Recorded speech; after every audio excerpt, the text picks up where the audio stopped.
turivuga tukitekerezaho tukikebuka ubuzima bugakomeza. Muri ubu buzima tugira inshuti ariko burya zose si kimwe kuko zirimo ibyiciro bitatu.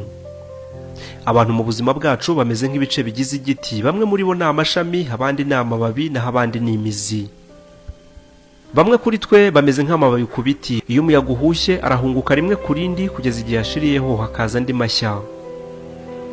Abana b'ibihe bihindutse bigana hagoye uzababwirwa nuko bicecekera hamwe bigira nkaho utigeze kumenyana nabo. Aba bikundira ibihe by'umunezero, bikundira ambiance kuri wamanywa nijoro, bikundira ko munezeranwa nta stress. Kimwe n'amababi ku biti, izo nshuti ziba nziza cyane mu ntangiriro ariko vuba ukazibura uzireba. Niba ushubije amaso inyuma uribuka nta gushidikanya inshuti zakubereye amababi mu buzima bwawe. Nitwiringiyimana Patience, nanjye numviza inshuti nzibutse, njye bimfashije kwishimira amasomo zansigiye, bimfashije kunezezwa nuko ndubu, bimpaye kwitandukanya n'uburibwe natewe no kuzitekerezaho.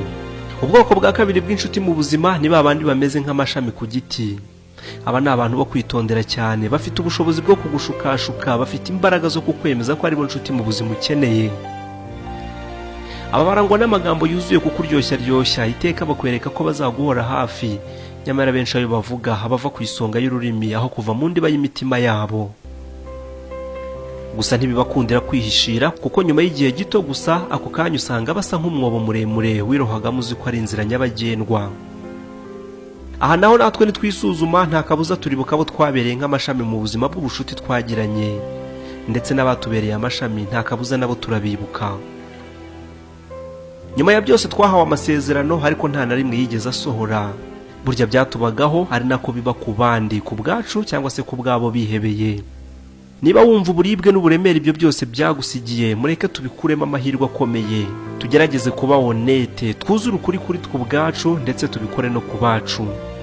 Ni byiza ko twakwegereza inshuti zifite icyo zivuze ku mibereho y'amarangamutima yacu, zisobanuye byinshi ku mibereho yacu, nubwo hari igihe tuyobywa n'imigirire itandukanye n'ukuri kwabo bari bo by'ukuri. Reka ngaruke ku kindi cyiciro cy'inshuti zacu. Aba ni babandi bameze nk'imizi ku giti. Aba ni za nshuti zizamukagumana mu bitwenge no mu marira, ahamanuka n'ahazamuka. Ni babandi bagufasha mu mitekerereze igamije iterambere, ntibacibwa intege n'icika ry'intege kuri wowe. Igiti mu buzima bwacyo gishobora kugira miliyoni y'amababi, gishobora kugira kandi amagana n'amagana y'amashami, ariko burya kigira imizi mike, ariko nubwo ari mike burya niyo imakinga sure ko iby'igiti gikeneye ngo kibeho byose byabonetse. Iyi mizi niyo yonyine isigarana n'igiti igihe amashami n'ibibabi byagiye. Niba warabashije kubona inshuti imizi, ikiza nuko wazigumaho mpaka.